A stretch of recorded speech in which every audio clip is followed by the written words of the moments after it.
Hello everyone, मैं आकांक्षा। आप सभी का मेरे यूट्यूब चैनल सैकी जीके पर स्वागत है।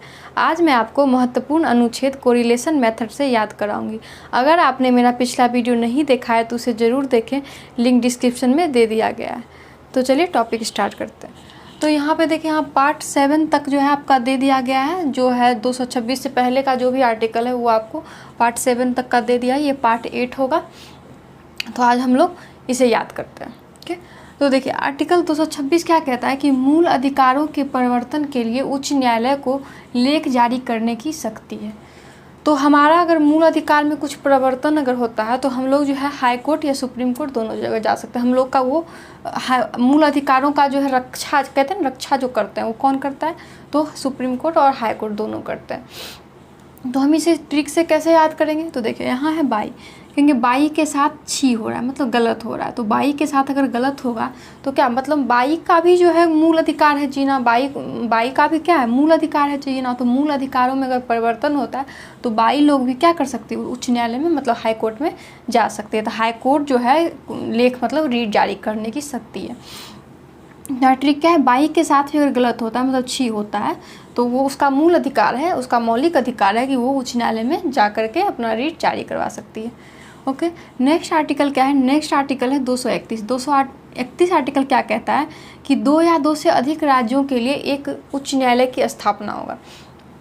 तो अब जैसे देखे होंगे कि जैसे बहुत सारा राज्य ऐसा है जिसका जो है एक उच्च न्यायालय है बट 2-2 राज्य उसके अंदर काम करते हैं। ठीक है, तो उसी तरह यहाँ कैसे याद करेंगे कि जैसे बोल देंगे कि अगर जैसे कोई राज्य है, अगर बोल देंगे कि वो राज्य को बोल देंगे कि अगला जो भी राज्य है वो उसका भी वो काम करेगा। जिस तरह से अभी देखिए कलकत्ता का जो है अंडमान निकोबार केंद्र शासित प्रदेश ज़्यादातर जो है राज्य के साथ काम करता है। तो यहाँ क्या है कि 23 में आ जाता है। एक आदमी क्या होता है? 23 में आ जाता है कि मैं अपना राज्य में राज्य के उच्च न्यायालय को दूसरे राज्य का काम नहीं करने देंगे। तो कहता है 23 में नहीं आना है, क्योंकि आर्टिकल के तहत है कि अगर आप 2 या 2 से अधिक राज्यों के लिए एक ही उच्च न्यायालय होगा तो एक ही उच्च न्यायालय जो है दोनों राज्य का सुनवाई करेगा। तो ये 23 में आने की बात नहीं है। प्रत्येक आदमी बोला जाता है कि ये चीज़ आर्टिकल के तहत है। अब देखिए नेक्स्ट आर्टिकल क्या कहता है? 233 आर्टिकल क्या कहता है कि जिला न्यायाधीशों की नियुक्ति राज्यपाल द्वारा उच्च न्यायालय के परामर्श से की जाएगी। अब सोचिए, ये क्वेश्चन पूछता है कि जिला न्यायाधीश की नियुक्ति कौन करती है? जो सबसे नीचे वाला होता है जिला न्यायाधीश, उसकी नियुक्ति राज्यपाल द्वारा उच्च न्यायालय के परामर्श से की जाएगी। तो इसे कैसे याद करेंगे? देखिए जैसे बोलेंगे 23 में आ गया, जैसे 23 में आके तन गया है। कैसे बोला कि जिला न्यायाधीशों की नियुक्ति, जिला के न्यायाधीशों की नियुक्ति मतलब सबसे छोटा है। बोले तुम सबसे छोटे हो, उच्च न्यायालय से भी छोटे हो, तो तुम्हारी नियुक्ति कौन करेंगे? तो राज्यपाल, लेकिन अपने से बड़े, मतलब इससे बड़ा कौन है? उच्च न्यायालय। उच्च न्यायालय से परामर्श लेकर के आप जिला न्यायाधीश है, तो जिला के अंदर ऊपर कौन? राज्य का ऊपर सबसे कौन होते हैं? तो राज्यपाल होते हैं। तो जिला न्यायाधीश की नियुक्ति राज्यपाल द्वारा उच्च न्यायालय के परामर्श से किया जाता है। बोलेंगे 23 में नहीं आओ, तनो मत। ठीक है, तुम छोटे हो तो छोटा हो तो तुम्हारा जो है उच्च न्यायालय के परामर्श से ही किया जाएगा। आपसे बड़े जो हैं उनसे परामर्श लेकर के ही आपको राज्यपाल नियुक्त करेंगे। अब है नेक्स्ट आर्टिकल 235। 235 आर्टिकल क्या कहता है कि उच्च न्यायालयों का नियंत्रण अधीनस्थ न्यायालय पर होगा।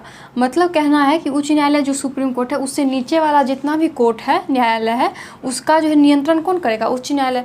अब जो छोटा है तो छोटा का नियंत्रण कौन करते हैं? उससे जो बड़े होते हैं वो नियंत्रण करते हैं। तो यहाँ कहता है 23 में आ गए, पंच लोग 23 में आ गए। 23 में कौन आए? पंच लोग सोच रहे थे कि नीचे लेवल का अधीनस्थ न्यायालय है तो मैं ही नियंत्रण करूंगा। 23 में पंच लोग आ गए, तो बोले 23 में पंच लोग आ गए हैं तो 23 में आने की जरूरत नहीं, क्योंकि उच्च न्यायालय का नियंत्रण जो है अधीनस्थ न्यायालय पर रहेगा। मतलब अधीनस्थ न्यायालय जो होता है छोटा, उसका नियंत्रण उच्च न्यायालय करेंगे, ना कि पंच कोई करेंगे। तो 23 में मत आइए, पंच लोग को बताया जा रहा है। अब नेक्स्ट आर्टिकल देखिए क्या है? 239 आर्टिकल क्या कहता है कि केंद्र शासित प्रदेश का प्रशासन राष्ट्रपति द्वारा होगा। जो जितने भी केंद्र शासित प्रदेश हैं उसका प्रशासन किसके द्वारा होगा? राष्ट्रपति के द्वारा होगा। लेकिन यदि वह उचित समझे तो एक प्रशासक की नियुक्ति कर सकते हैं। अगर वो उचित समझे तो एक प्रशासक की नियुक्ति कर सकते हैं। किस आर्टिकल के तहत? तो 239 आर्टिकल के तहत। तो सबसे पहले कि केंद्र शासित प्रदेश का प्रशासन कौन करते हैं? राष्ट्रपति। अगर उनका मन होगा तो प्रशासक को नियुक्त कर सकते हैं, नहीं मन होगा तो वो नहीं कर सकते हैं।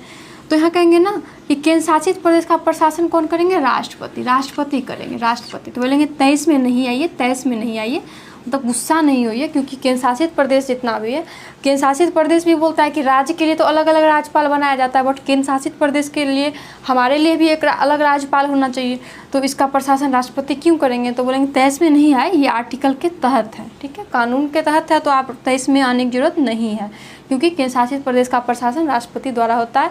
अगर वो उचित समझे तो प्रशासक की नियुक्ति कर सकते हैं, वहाँ प्रशासक, राज्यपाल को प्रशासक बोला जाता है। अब नेक्स्ट आर्टिकल है 243। 243 आर्टिकल क्या कहता है? इसमें पंचायत नगर पालिका का गठन, जो भी पंचायती राज होता है या नगर पालिका होता है, उसका गठन किस आर्टिकल के तहत होता है? 243 आर्टिकल के तहत। इसे कैसे याद करेंगे? देखिए, अब देखिए 24 घंटा जो है ना, 24 घंटा तने हुए रहते हैं। 24 घंटा तने होते कौन? पंच लोग। मतलब क्या होता है? पंच लोग जो भी नगर में अगर जो भी सुनवाई करते हैं तो वो 24 घंटा अपने ही बात पे तने रहते हैं, दूसरे की बात सुनते नहीं है। और क्या 24 घंटा क्या करते हैं? अपने ही बात पे तने हुए रहते हैं, पंचायत के पंच लोग जो है। तो पंच लोग जो है, क्योंकि पंच अपने मन से ही सुनवाई करते हैं, कोई कानून के तहत तो करते नहीं है, तो इसलिए क्या होता है? 24 घंटा वो तने हुए रहते हैं। तने रहते थे 24 और तने से 3। इसमें पंचायत नगर पालिका गठन, ये बहुत ही इंपॉर्टेंट आर्टिकल है, बहुत बार पूछा है क्वेश्चन। अब देखिए आर्टिकल 245 क्या कहता है कि संसद संपूर्ण देश या किसी हिस्से के लिए तथा राज्य विधान पालिका अपने राज्य या किसी हिस्से के लिए कानून बना सकती है। संसद जो है किसी भी देश, पूरा संपूर्ण देश में इसके हिस्से में वो अपना कानून बना सकती है, और राज्य भी जो है अपने हिस्से में कानून बना सकती है। किस आर्टिकल के तहत? तो 245 आर्टिकल। तो यहाँ भी देखिए कहेंगे 24 घंटा पंच सब चाहते हैं कि मेरा ही कानून रहे, मेरा ही कानून रहे। जब छोटा लेवल का गांव वगैरह होता है तो वहाँ का पंच का ही चलता है, लेकिन यहाँ क्या बोला है कि नहीं, यहाँ पे संसद ही संपूर्ण देश को कानून बना सकते हैं, इसमें पंच की कोई ज़रूरत नहीं है। इसलिए 24 घंटा पंच लोग जो क्या चाहते हैं कि संपूर्ण देश के हिस्से में मेरा ही जो है, मेरा ही जो मैं बोलूँ वही कानून बन जाए। तो ये चीज़ जो है इसमें आर्टिकल कहता है कि नहीं, संसद जो है संपूर्ण देश या किसी भी हिस्से के लिए वो कानून बना सकती है। अब नेक्स्ट आर्टिकल है 248। 248 आर्टिकल क्या कहता है कि विधि निर्माण संबंधी अवशिष्ट शक्तियाँ संसद में निहित है, ठीक है। तो आप लोग जब यहाँ पे है संसद में अवशिष्ट शक्तियाँ, ठीक है, इसे कैसे याद करेंगे?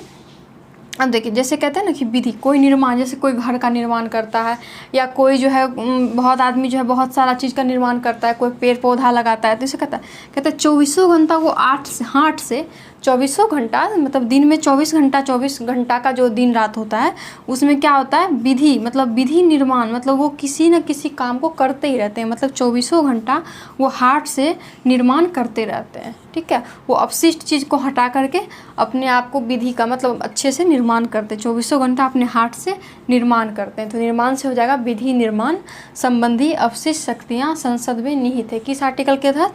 तो 248 आर्टिकल के तहत। नेक्स्ट आर्टिकल है 262। 262 आर्टिकल क्या कहता है कि अंतर्राज्यीय नदियाँ या नदी घाटी जल के वितरण एवं नियंत्रण संबंधित विवादों के लिए संसद विधि द्वारा निर्णय कर सकती है। तो आप सुनते होंगे जैसे कहते हैं कि जो है कि नदी जो है दो राज्य के बीच अगर है तो अगर उसका जो है अगर हिस्सा पड़ता है अगले राज्य का तो वो कहता है कि मेरा नदी है और वो मेरा, तो उसमें क्या होता है? दोनों में विवाद हो जाता है।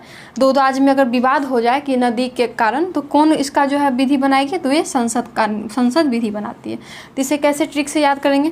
देखिए कहेंगे छवि अच्छा होगा देने से। कहते हैं ना किसी को देने से क्या होता है? छवि अच्छा होता है। तो राज्य बोलते हैं कि पानी देने में क्या प्रॉब्लम है, जल देने में क्या प्रॉब्लम है? अगर तुम किसी राज्य को अगर पानी देते हो, जल देते हो, तो क्या होगा? उससे तुम्हारा छवि अच्छा होगा, तुम्हारे राज्य की छवि अच्छा होगा, ठीक है। तो छवि अच्छा होगा, दे दो, पानी दे दो। संसद क्या बोलता है? पानी दे दो।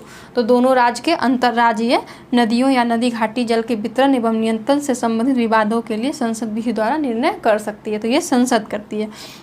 क्या क्या ट्रिक है? छवि अच्छा होगा, जल दे दो, दोनों राज्य को बोलता है कि विवाद मत करो। अब नेक्स्ट आर्टिकल देखिए क्या है? 263 आर्टिकल क्या कहता है कि अंतर्राज्यीय परिषद की स्थापना। अंतर्राज्यीय परिषद की स्थापना किस आर्टिकल के तहत क्या आता है? 263 आर्टिकल के तहत।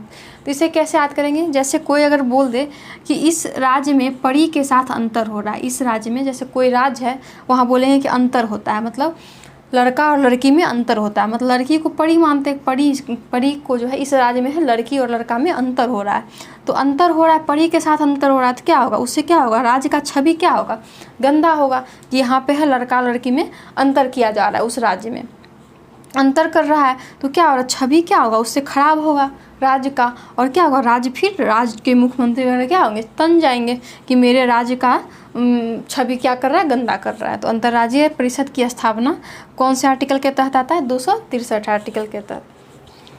उम्मीद करती हूँ कि ये टॉपिक आपको अच्छा लग रहा होगा। अगर आपको ये टॉपिक अच्छा लग रहा है तो प्लीज़ लाइक करें, सब्सक्राइब करें, शेयर करें और बेल आइकन को दबाना न भूलें ताकि मेरी वीडियो आप तक पहुँच पाए।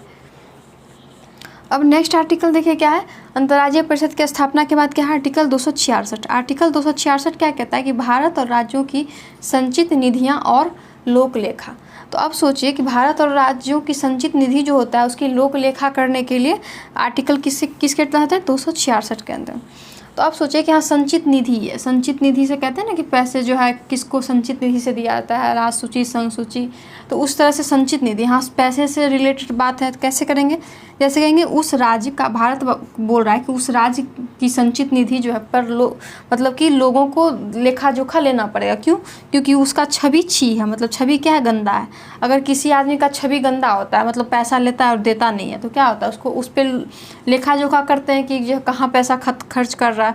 इसी तरह यहाँ ट्रिक है कि छवि उसका अच्छी है, मतलब गलत है, तो क्या होगा कि भारत जो है उसके लिए संचित निधि देगा तो सही, लेकिन उसके लिए लोक लेखा की स्थापना करेगा। नेक्स्ट आर्टिकल है आर्टिकल 267। आर्टिकल 267 क्या कहता है कि आकस्मिकता निधि, जैसे कोई भी आकस्मिक अगर आपदा हो जाता है तो उसके तहत जो है 267 के तहत आकस्मिक निधि दिया जाता है। केंद्र जो है राज्य को देता है, कोई भी आकस्मिक अगर काम हो जाए। तो इसे कैसे याद करेंगे, जैसे कहेंगे आकस्मिकता, आकस्मिक कोई अगर काम हो जाता है, आकस्मिक कोई आपदा आ जाता है, तो क्या होता है, छवि अच्छा करने के लिए साथ क्या करते हैं, पैसे देते हैं। जैसे सोचिए कि जैसे कोई भी सेलिब्रिटी जो पैसे वाले होते हैं उनको क्या होता है, जब कोई भी आपदा होता है या अभी जैसे कोरोना है तो क्या हो रहा है, वो लोग क्या कर रहे हैं, कोई 1 करोड़ रुपए दे रहे हैं, तो क्या कर रहे हैं, अपने छवि को अच्छा कर रहे हैं, और छवि करके और साथ साथ छवि अच्छा कर रहे हैं, साथ साथ में अपना छवि अच्छा कर रहे हैं आकस्मिक निधि दे करके।